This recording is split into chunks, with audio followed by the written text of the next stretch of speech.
Good morning, Shadydale Church of God. Today's lesson is week 7, April 16th, 2023. Our subject is Jesus Cooks Breakfast. How'd you like Jesus to cook breakfast for you? All right, let's take a look at it. Okay.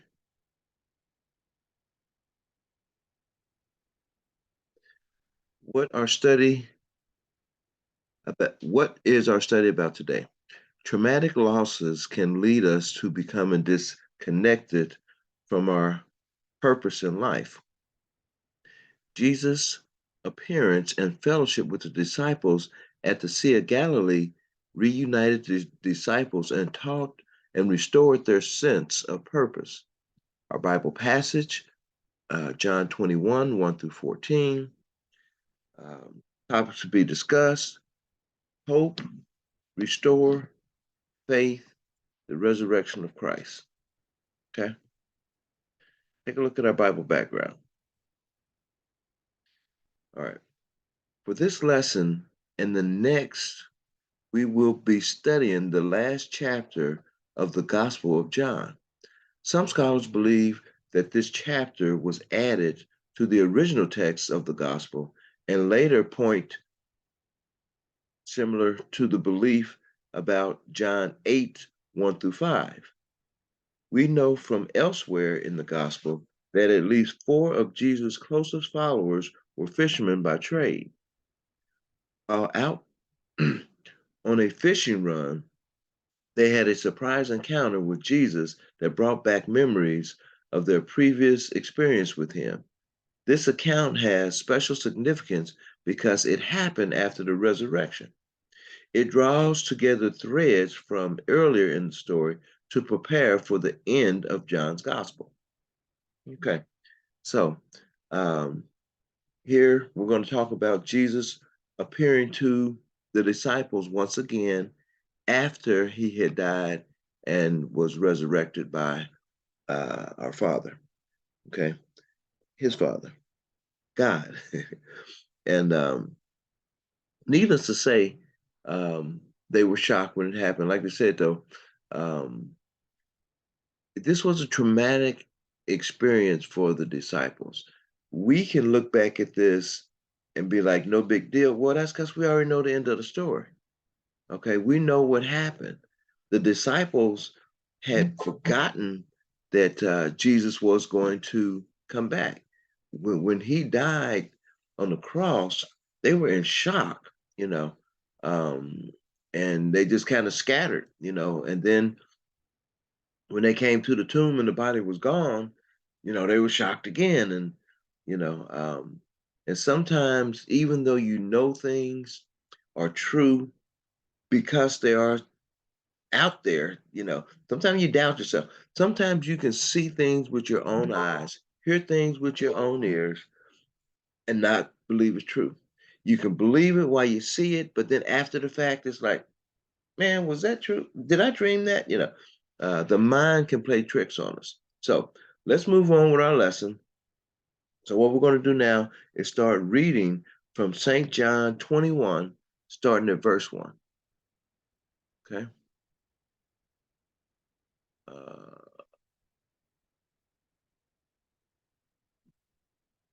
John 21. Afterward, Jesus appeared again to his disciples by the Sea of Galilee. It happened this way. Simon Peter, Thomas, also known as Didymus, Nathanael from Cana in Galilee, the sons of Zebedee, and 2 other disciples were together. "I'm going out to fish," Simon Peter told them, and they said, "We'll go with you." So they went out and got into the boat, but that night they caught nothing. All right. So today's lesson focuses on one of the post-resurrection appearances of Jesus to his disciples in Galilee. 7 of the disciples had decided to go fishing. At least 3 of the men, Simon Peter and the 2 sons of Zebedee, James and John, had been professional fishermen. It may be that Andrew, Peter's brother, and also a fisherman, it might be fisherman by trade, was one of the other unnamed disciples. Some say This was a case of delusion followers returning to their old life in the wake of the death of the master. Perhaps they forgot that Jesus had called them to leave their nets to become fishers for men in Matthew 4:19, and decided to go back to their livelihood they knew.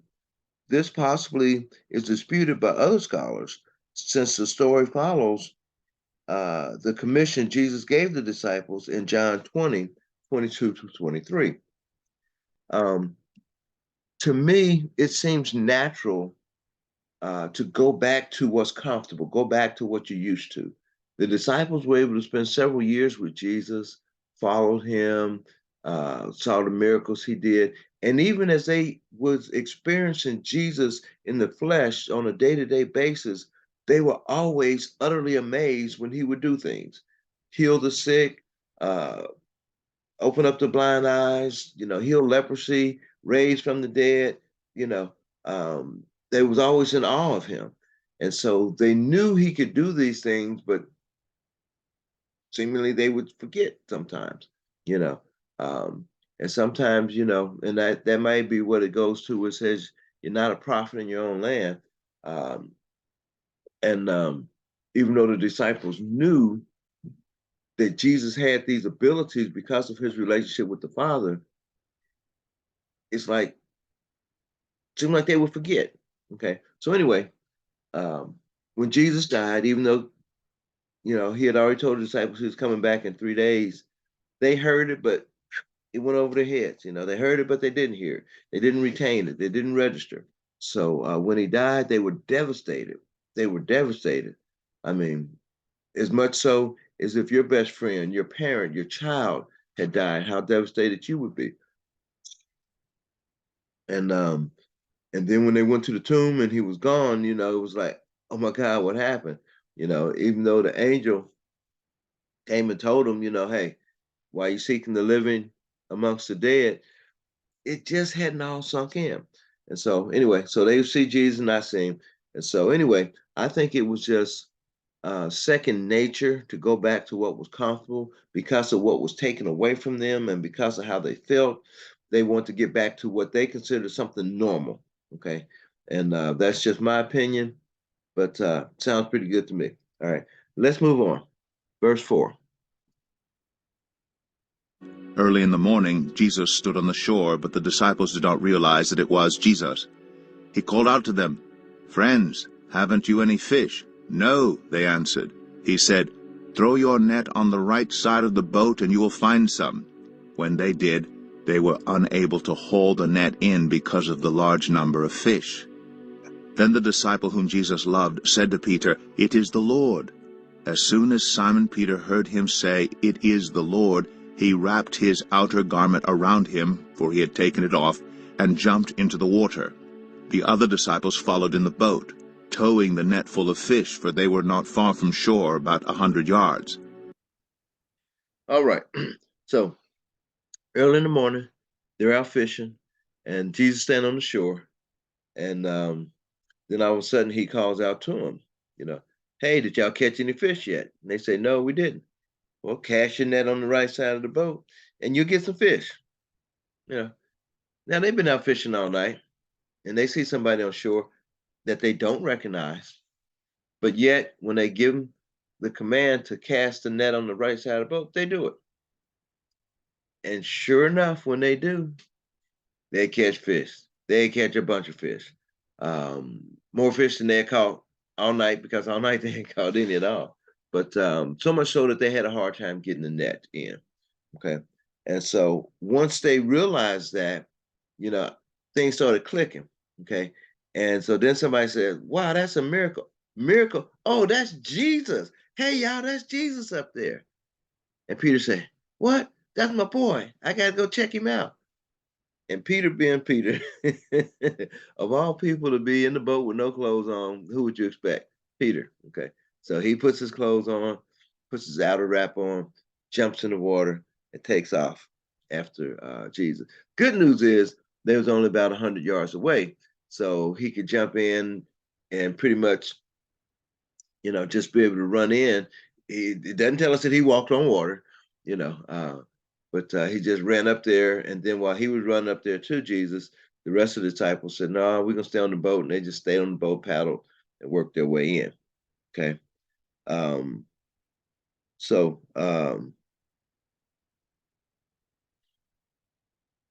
anyway, oh, I explained it without reading the commentary. Let me read you the commentary now. It says, nighttime was a good time for fishing, um, but their best efforts yielded no results. Then early in the morning, a man standing on the shore asked the disciples about their lack of success and advised them to try again. He addressed them as friend, using a kind greeting that might have also hinted at the fact that he knew them, even if they didn't yet know who he was. There was a couple of different ways to interpret the mood of the question Jesus asked. It might be seen as being offered in a playful or teasing sort of mood, or even as a more pointed. The the Holman Christian Standard Bible states the question if as you don't have any fish, do you? The men complied with the instructions of the stranger on the shore and immediately caught so many fish that they were unable to haul in the net. John, who authored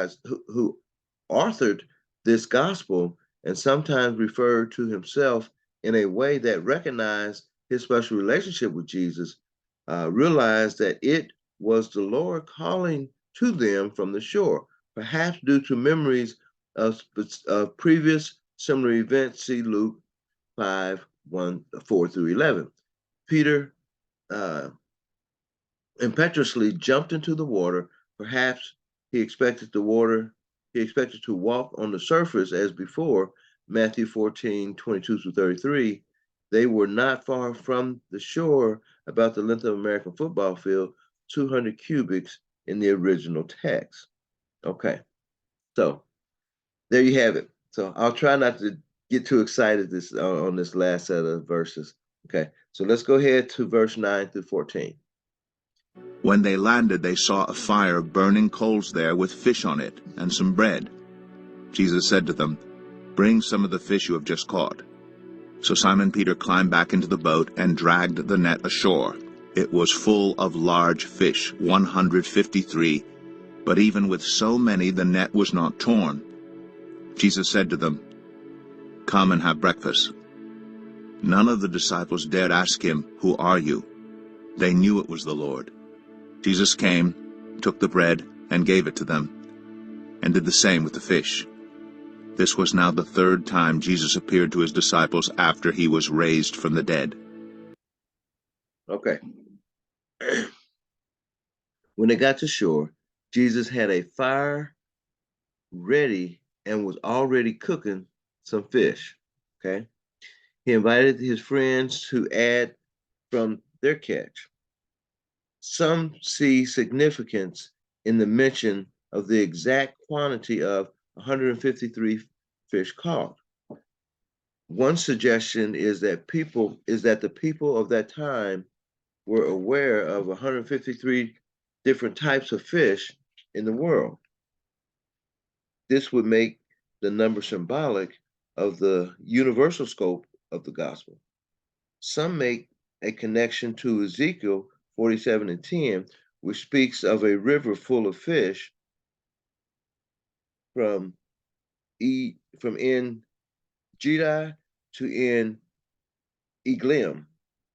The term En Eglim was a numeric value of 153. In a link a link is made between the Ezekiel passage and Jesus fulfilling prophecy. There are some ironies. There is some irony in the failure of these men to recognize Jesus quickly, somewhat like the accounts of John 20, 11 through 16, and Luke 24, 13 through 33. As Jesus broke the bread and shared the fish, it must have brought back memories of earlier days, such as the feeding of the multitudes, John 6, and 11, Matthew 14, 19, Mark 6 and 41, Luke 9 and 16, or the Last Supper, Matthew 26, 26 through 29, Mark 14, 22 through 25, Luke 22, 17 through 20, as in other accounts, Matthew 17, 14 through 20, Mark 9, 14 through 29, Luke 9, 37 through 43, we see here a contrast of the ineffectiveness of these followers while while away from Jesus to what they experience in the presence of the master. By the chronologically laid out in the Gospel of John, this was the third time Jesus appeared to the disciples after the resurrection. See John 20, 19, and 26. Video recordings and DNA proof did not exist. Eyewitness accounts were the strongest possible evidence of something being true. Now, when I read this again, what jumped out to me, okay, when they came in, Jesus was on the shore, built a fire, right? Built a fire and was already cooking fish. Where'd he get the fish from? It never told us Jesus went fishing, right? So Jesus, by the grace of God, in my sanctified mind, that was a miracle. I mean, fish don't just jump up and cook themselves, right?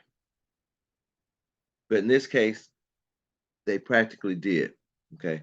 And so Jesus invited them in and said, hey, look, I already got some fish over here. Why don't y'all get some of y'all fish and bring it on? They said, well, wait for yours to cook. Hey, let's go on and eat mine. Okay.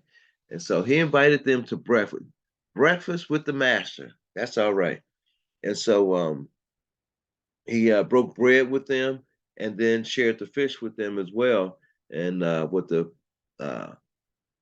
lesson is telling us too is this probably brought back memories, which I'm sure it did, when he when he sat down and fed the hungry people, 5,000, 7,000, and several cases where he was feeding, different folks. And it got to the point where they was just coming sometimes just to get fed. And he said, that's okay. I'll feed you the physical food, but you can get the spiritual food as well. So he was able to heal and deliver folks as well. And that's what we must do, meet people at their needs. And once we do, we give them the real need that they may or may not know that they need. So take care of the physical need, then the spiritual need, and to God be the glory. I trust you were blessed by this lesson on today, and that you'll come back next week as Brother Nehemiah Newman, our superintendent and minister of the gospel, will be sharing this lesson with you on next Sunday. God bless you. I love you. And guess what? There ain't nothing you can do about it.